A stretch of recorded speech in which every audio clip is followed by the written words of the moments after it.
Partnerem materiału jest firma SecurityNet, Twój partner w budowaniu sieci teleinformatycznej. Cześć, z tej strony Darek Lukowiec, zwany Luxio Electric. Dzisiaj kontuzjowany, ale to nie będzie w niczym przeszkadzać. Tak jak było obiecywane w poprzednim materiale, który macie link tutaj na górze, zajmiemy się dzisiaj nie certyfikacją, a pomiarami. Przedzwonieniem, zwał jak zwał. Za chwilę sobie wytłumaczymy, czym się to różni i dlaczego tutaj będą robione pomiary. Ale to już nie ja będę dokładnie o tym opowiadał, bo ja nie mam na ten temat zbyt dużej wiedzy, a opowie o tym przedstawiciel marki SecurityNet. Także ze mną dzisiaj na inwestycji jest Bartek, przedstawiciel SecurityNet. Dzień dobry, witam wszystkich. Bartku, powiedz, czym my się dzisiaj tu będziemy zajmować, to jest raz, ale może zanim zaczniemy, co będziemy robić, powiedz, jaka jest różnica pomiędzy certyfikacją a pomiarami, bo to jest dość Pewnie. duża różnica.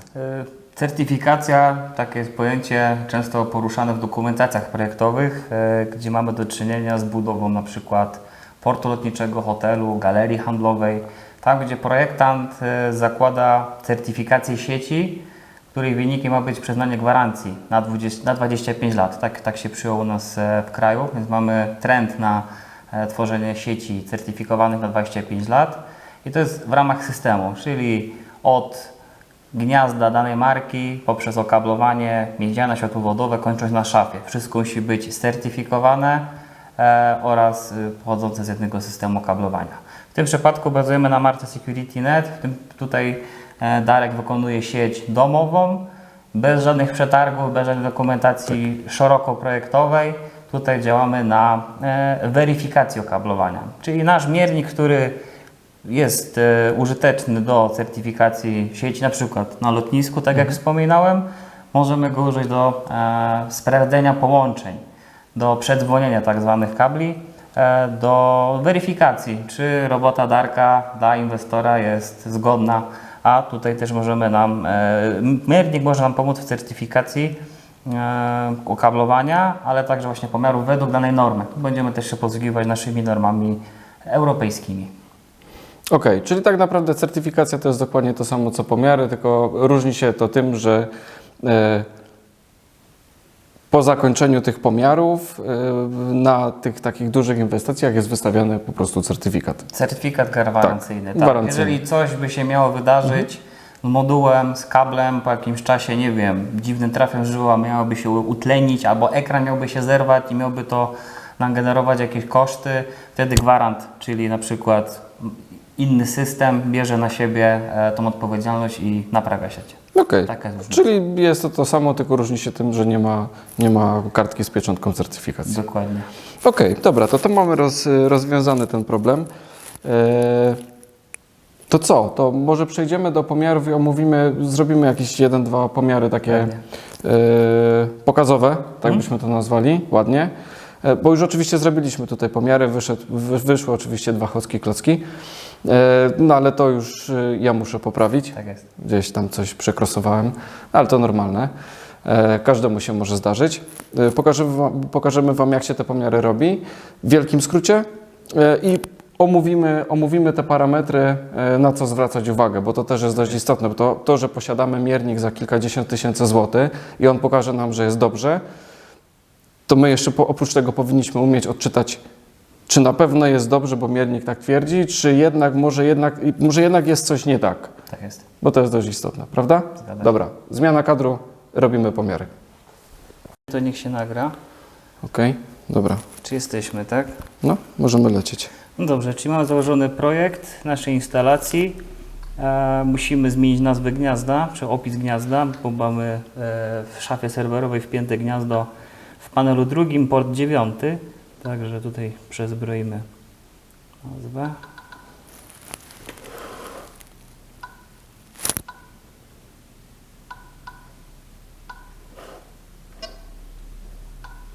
No i też musimy wybrać normę oraz okablowanie. Także bazujemy tutaj na normie Permanent NIC 2, ponieważ mamy moduł po stronie szafy w klasie EA, czyli okablowanie kategorii 6.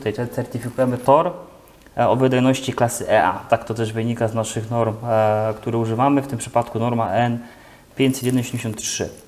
I kategoria 6A oraz konstrukcja kabla UFTP i mamy rozszycie według standardu B. Przystępujemy do sprawdzenia naszego połączenia. Miernik znalazł drugą stronę, także po drugiej stronie odbiornik jest wpięty w dobre miejsce.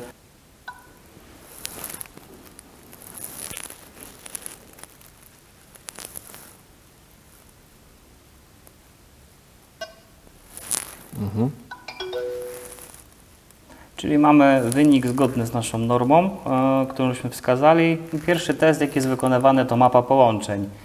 W przypadku sprzętu tej klasy możemy wychwycić zwarcie, przekros, przerwanie żyły, brak łączności w ekranie. Tutaj mamy pełną zgodność, czyli każda para po drugiej stronie widzi się oraz mamy też zachowaną ciągłość ekranu. I teraz jeśli chodzi o zakładkę wydajność, kolejny podstawowy parametr, z jakim mamy do czynienia i też do weryfikacji, to jest długość. Według normy długość takiego połączenia może być maksymalnie 90 metrów. No tutaj mamy duży zapas, mamy tylko link 23,7 metra. Co ciekawe, mamy właśnie wskazany ten limit 90 metrów. Co ciekawe, fluk wskazuje najkrótszą parę, jaką mamy schowaną w kablu, ponieważ od wyższych kategorii, np. od 5E, patrząc na kategorię 6A, różne pary mają różny kąt skrętu, także też fizycznie mamy mniej lub więcej kabla nawinięte, że tak powiem, w parach. No tutaj mamy widocznie parę brązową, parę niebieską, to są najkrótsze pary i do tych par też mamy mierzoną długość. Czyli są najmniej skręcone. Tak, Okay. zgadza się. Kolejny parametr rezystancja. Wszystko mamy w normie. I jeden z najważniejszych parametrów, czyli tłumienność, czyli to, jak ten kabel tłumi, czyli jakie mamy straty. Czerwona linia to jest nasza norma. Tutaj poniżej są wartości, jakie są zmierzone dla każdej z par. Tutaj, jak widać, mamy tor transmisyjny od 0 do 500 MHz. Jak widać, kabel ładnie się zachowuje, transmisja nam wzrasta, a kabel nam ładnie tutaj trzyma parametry i do 500 MHz nie ma żadnych tutaj strat, żadnych odbić. Nie mamy po prostu tego wykresu zwichrowanego, tak to można powiedzieć. Kolejny parametr return loss.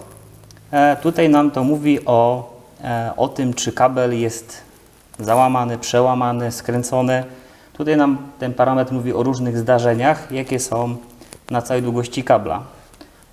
Ja zawsze weryfikuję to w taki sposób, że ten wykres powinien być jak najbardziej liniowy. To, że są różne wypiętrzenia, to wynika z tego, że na początku transmisji te uszkodzenia, czyli na przykład jakieś skręty, no to tutaj to jakby nam się wybija w taki sposób, ale na całej długości tutaj tej linii mamy w miarę to prosto wyznaczone, więc tutaj kabel został położony prawidłowo, nie ma żadnych uszkodzeń. I taki ostatni parametr z tych najważniejszych to parametr next, czyli to jest parametr, który nam mówi, z jaką jakością instalator zakończył nam moduł. W tym przypadku jest to moduł w jednostce zdalnej, czyli po stronie szafy serwerowej, tutaj po stronie głównej też bardzo dobrze ten parametr nam się prezentuje. Także taki pomiar to jest referencyjny pomiar dla sieci tego typu, czyli dla sieci LAN. Okej. No to jak pytania, to wiecie, gdzie pisać. Tak W komentarzach. Żeby nie było, że za każdym razem Luxi robi wszystko idealnie i nie popełnia błędów, to popełnił błąd i pokażemy, jakie wychodzą pomiary na źle zarobionym gnieździe. No to tak, tutaj jest na pewno popełniony błąd, tu. Teraz pokażemy Wam, co wychodzi, jak coś jest nie tak. To jest dość istotne. Tak, mamy informację, że mamy uszkodzoną mapę połączeń i miernik nam wskaże. W tym przypadku para pomarańczowa ma błąd i dokładnie mamy pokazane, że chodzi tutaj o żyłę pomarańczową. Po stronie miernika tutaj, którego mamy po tej stronie, bo miernik z ekranem zawsze tutaj po lewej stronie pokazuje parametry. Tutaj mamy parametry po stronie szafy. Jak widać na odcinku pierwszych 10 cm mamy przerwaną żyłę. Może być to żyła, która została przerwana na przykład, nie wiem, ktoś kładł tapetę, mógł naruszyć izolację, który gdzieś na przykład kabel tutaj wyprowadzony jeszcze przed instalacją w puszce.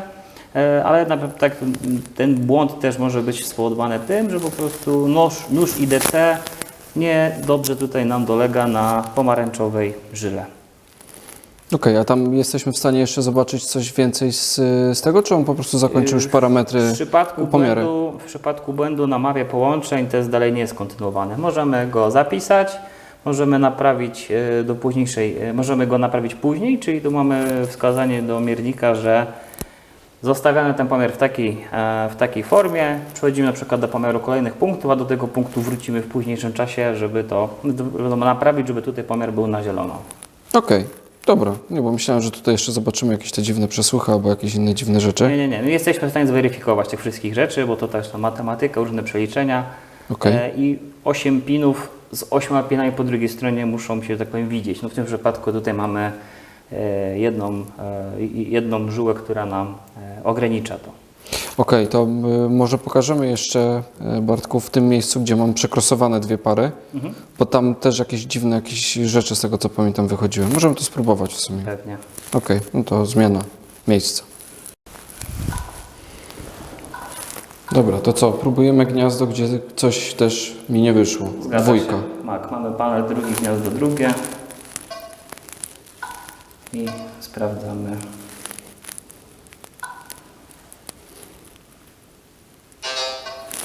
I znowu komunikat, ostrzeżenie nawet o uszkodzonej mapie połączeń.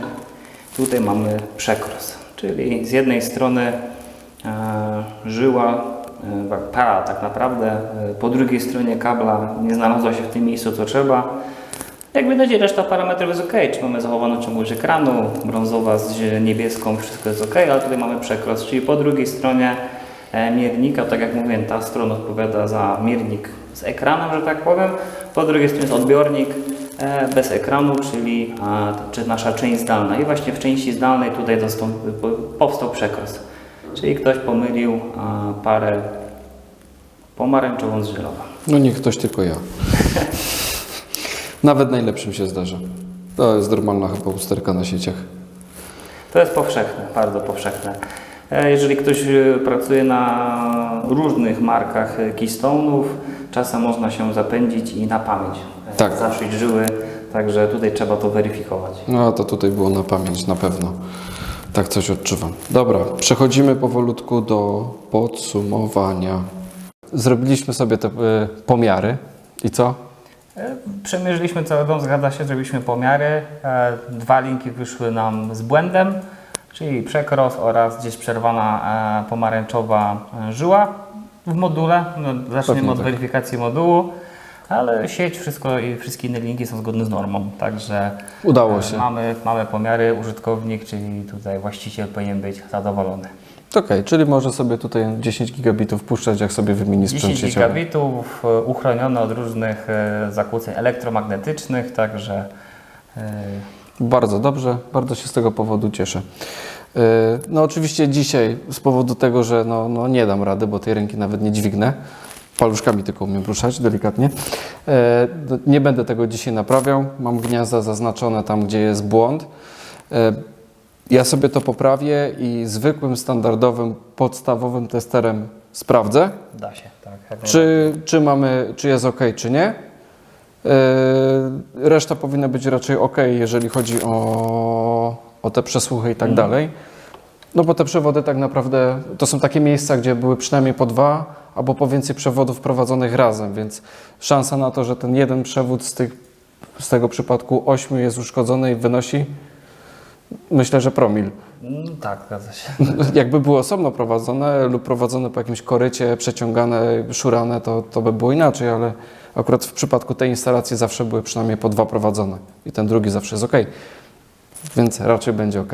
Może będzie tak, że jeszcze sobie wypożyczę miernik, bo z tego co wiem, to można od Was mierniki wypożyczać. Tak, można wypożyczać mierniki poprzez...